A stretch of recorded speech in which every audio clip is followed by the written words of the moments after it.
Hi everybody, it's your favorite granny. A while ago, someone had asked about how to weave in ends, how different knitters do it, and I'm working on my stripe parade on my sleeve, and I'm changing colors every 12 rows, and I'm cutting the ends off. I'm not carrying them up the inside.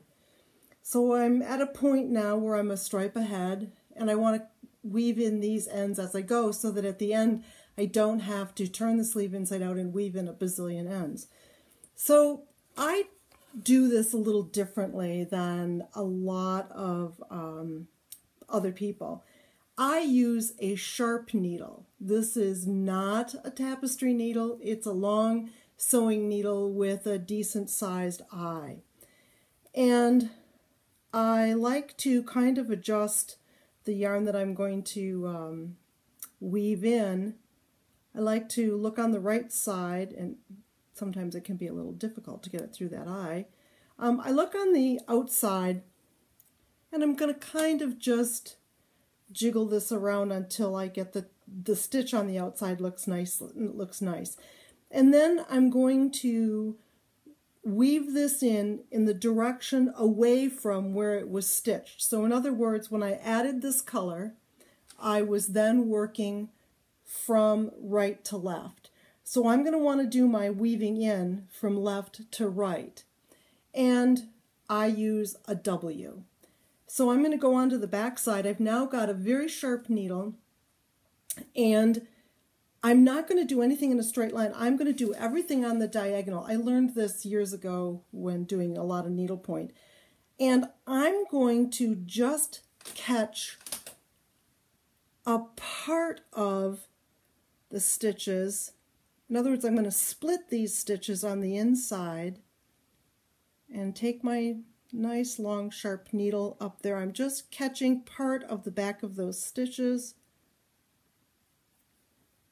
And then I'm going to pull that through, keep my finger on it, see if I like the tension on the front. That seems to be in good order. And then from there I'm going to make a diagonal. So let's see here.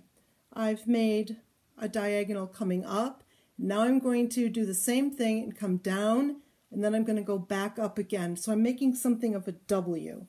So now I'm going to turn it, and again, going diagonally, I'm going to just catch the back of those stitches, not the entire stitch. I'm really splitting the yarn in those back stitches. When I've got those there, I'm just going to put my finger on it, my thumb on, pull that down. Now I've got two legs. I've got this first one, and I've got the second part of my W, and now I'm going to make one more leg of this W, catching just partial, like half of the stitch of each of those behind. And I'm going to pull that through. Now I have this nice little W just through halves of the stitches. It absolutely does not show on the front, and I can come in here and just snip it off fairly close. So I've got a little tiny bit of a tag there, but it's not going to go anywhere.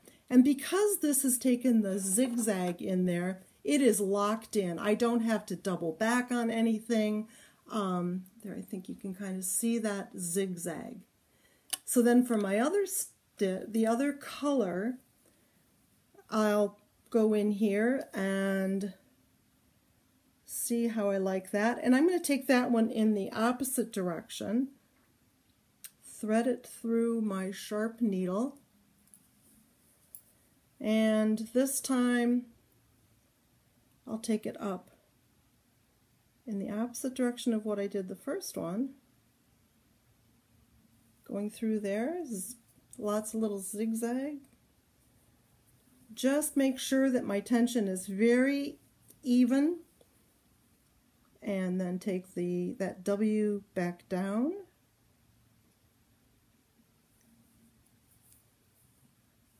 And then the third leg of my flying W